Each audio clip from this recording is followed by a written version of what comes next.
Sa usapin ng Pogo, PAOK sinasabing lumilipat na sa ibang lugar sa Visayas at Mindanao. Ang mga Pogo na batay sa ulat ay ginagamit din sa troll farm at disinformation campaign. Si Daniel Manalastas sa sentro ng balita. Matapos na nangyari Pogo hearing sa Senado, may inilabas si Senator Risa Hontiveros na isang web chart o matrix. Sabi niya sa kanyang Facebook page, mga personalidad daw ito na naging sangkot umano sa mga issue ng Pogo. Makikita ang larawan ni dating Pangulong Rodrigo Duterte. Nariyan din si dating Bamban Tarlac Mayor Alice Go, pati na ang mga sinasabing kaanak niya. Nariyan din ang mga wang, pati na ilang nadadawit sa issue ng Pharmaly. Makikita rin sa web chart si dating presidential spokesperson Harry Roque, Cassie Ong at marami pang iba.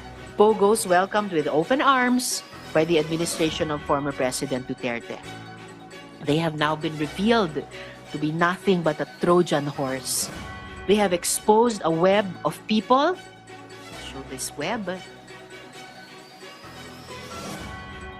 A web of people who used Pogos for their own selfish interests, their own personal gain, all at the expense of the Filipino people.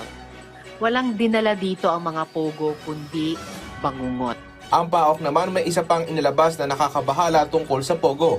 Ang nakikita nila sa malalaking Pogo dati, nagbe-breakdown sa maliit na kumpanya. Ang iba, nagpapanggap pa raw bilang BPO company. Pogo.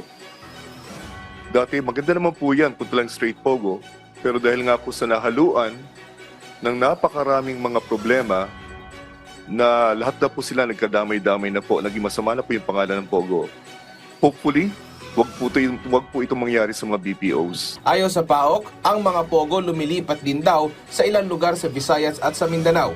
At bukod dyan, ayon naman kay Senator Risa Hontiveros, Nagimbal din ako sa impormasyon which confirms some of my earlier theories that scam cities are used to sow disinformation campaigns to influence hearts and minds.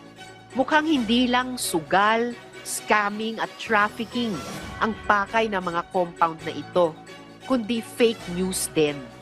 Paano naman po yung mga troll farms deliberately sowing disinformation?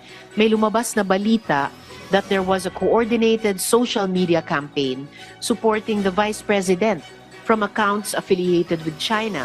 We cannot discount the possibility that these Pogo hubs are also operating as dual-use entities. tinapos na ng Senado ang pagdinig hinggil sa Pogo at inaasahan ang bubuo ng rekomendasyon ng komite. Daniel Manalastas para sa Pambansang TV sa Bagong Pilipinas.